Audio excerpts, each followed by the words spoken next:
Hi, this is Laura Zam, and this is Sexual Healing Central. Today, we are talking to Arielle Antwine, who is a sensual educator and facilitator. Ari is going to teach us how to use burlesque as a healing modality. Stay tuned.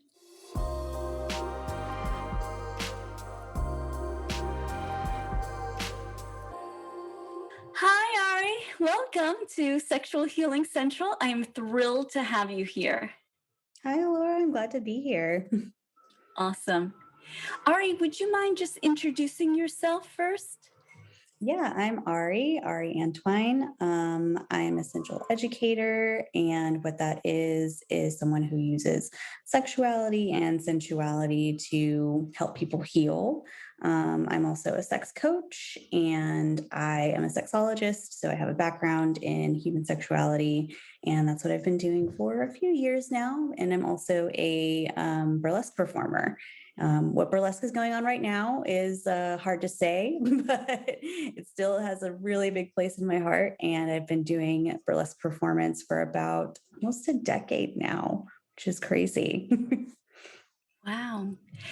Yeah, I think that things are changing. The fact that if you're fully vaxxed, you don't have to wear a mask anymore is going to open up a lot of opportunities.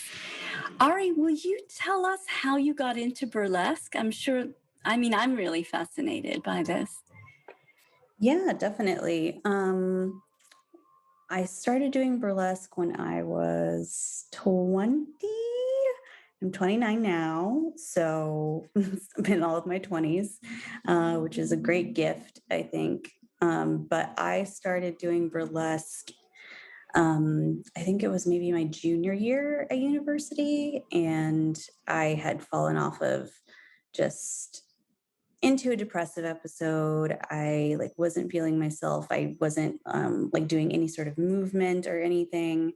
And I had just started a yoga certification that January, I believe, to help with some internal stuff. And then that summer, I got really into just trying to find movement again. I had been a dancer throughout my adolescence, but just stopped because I didn't want to. And when you dance for a certain amount of time, but you don't want to pursue it professionally, there's not really a space for you to thrive and to still learn. It's kind of like you have to take the pre-professional route with dancing, like jazz, hip hop, all of those things, and just continue on that mode into performance. So there wasn't really anything that I found that was just like dancing for the hell of it. And I really, really wanted to try burlesque because I knew what it was. I had a vague idea from some documentaries I had seen, but I didn't really know it involved striptease. I think I had an idea that it was kind of like a Pussycat Dolls sort of like singing and dancing cabaret style thing. I really didn't know what it was. And then the neo burlesque revival is a little bit different, a little bit weirder. So I think I watched a few YouTube videos from some local performers in Texas.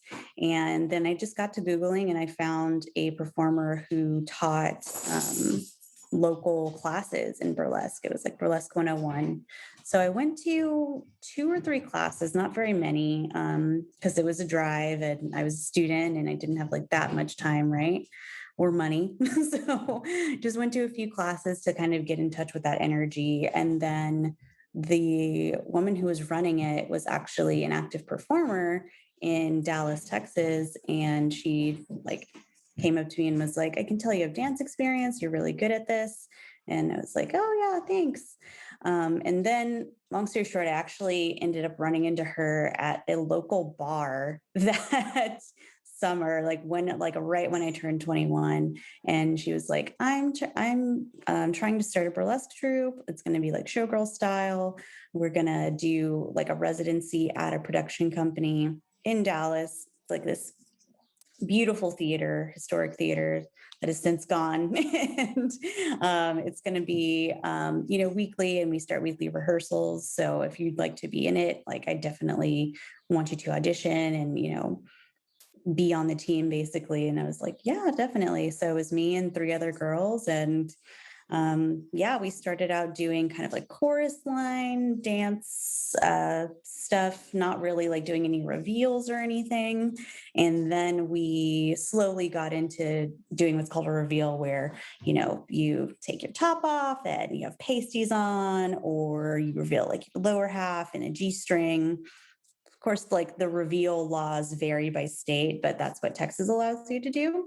But with burlesque being like striptease, we kind of started out very mild and very kind of like Rockette style kick line sort of stuff that was just very cheeky to start the show. And then we got into doing burlesque reveals and like more choreographed I don't know, burlesque style striptease. And then I slowly started creating my own acts after that.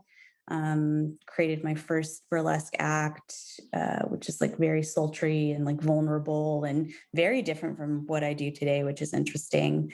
And yeah, I just like ran with it. After that, a year later, I developed more acts and I went on a European tour right after I graduated college, and I went like full force into this thing that I like had nothing to do with 2 years prior. And I credit that to burlesque, getting me in touch with my sexuality that I had not explored at all up until that point.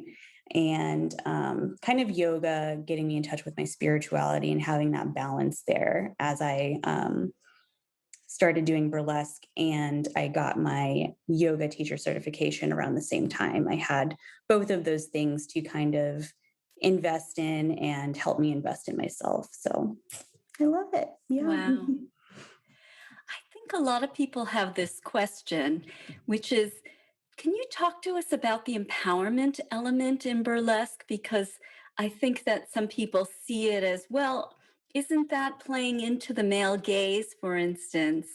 Mm. And there is this reclaiming, and I'd love for you to talk about that and educate our listeners around it.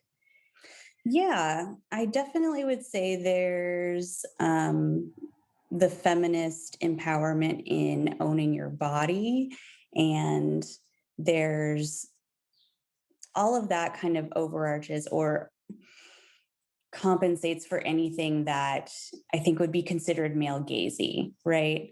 One, because burlesque is in this neo revival space, since the 1950s and 60s, where burlesque like kind of went into what we know as striptease now and stripping. And then we've like kind of dialed it back, and now it overlaps a lot with the drag community. It's very campy a lot of the time. There's like nerdlesque and very welcoming of alternative communities, and a lot of those communities are queer communities.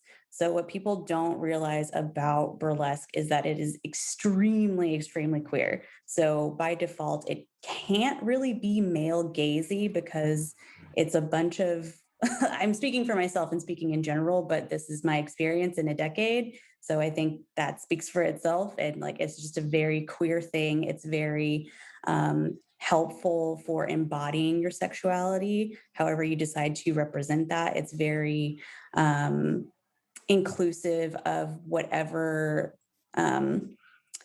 orientation you have. I hate the word orientation, but like your sexual identity, you can express it however you want. Like I know many very like femme performers who, strip as drag kings, and like that's their version of burlesque. So I think the male gaze is more so playing into what we think of as like pinup retro culture, which is of course very whitewashed, very kind of what you think of when you see like a pinup girl and like that doing that sort of doing burlesque, but it has since evolved into something that is much more inclusive, much more theatrical, and much more like fucking weird. So I think I would first start off with that, and that it's just like a very queer space and queer art form. And two, I just think that like embodying your how what you think is sexy and not what the audience thinks is sexy is the key to being a successful performer and having longevity in it, because you can play to the male gaze and you can, wear cinched corsets and you can be that retro pinup figure, but that's boring. It's played out. A lot of people do it well, but I feel like that's more of a style that is vested in recreating something that already exists or reimagining it. Whereas a lot of the neo burlesque that you see now is, again, like just very strange, very gender bendy a lot of the time, and kind of comedic and like playing into those tropes on sexuality. Like even myself, I'm just very like femme presenting, right? But I am very silly and ridiculous. I will, in non-COVID times, do ridiculous things like spit an ice cube in somebody's face during a performance. And it's all, to kind of subvert that idea of what you think you're going to get at a burlesque show. And the thing is, you have to convince the audience that like whatever the fuck you're doing is sexy, not that, oh, tell me I'm sexy, audience. Give me a round of applause. It's kind of like a push and pull energy that you have. And like, I think that you tell the audience what is sexy and what is sexual about you and how you express that. And I don't think it really relies so much on the male gaze. Yeah. Yeah, I love, love, love this framework, because what it really reminds me of in terms of my own training as a sexuality educator, and I'm sure your own, is this much more expansive way of looking at gender, and that gender expression is only one part of how we might define ourselves or be affected by gender, and that there's different aspects, and our expression doesn't even have to be our identity, and Right, that right.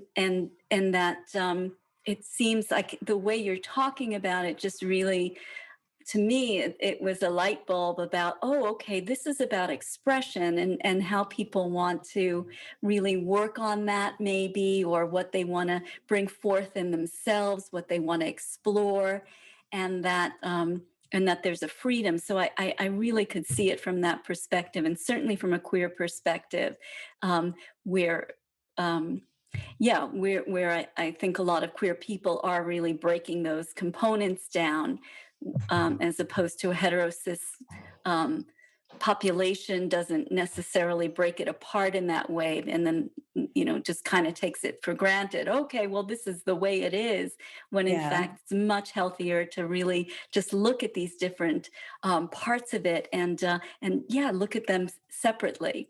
So Yeah. I think that's so awesome. I love that.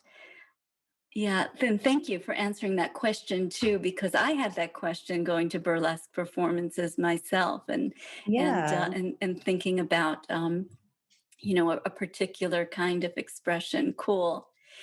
So I ask all my guests this question, and I'll pose it to you. And the question is, what does sexual healing mean to you?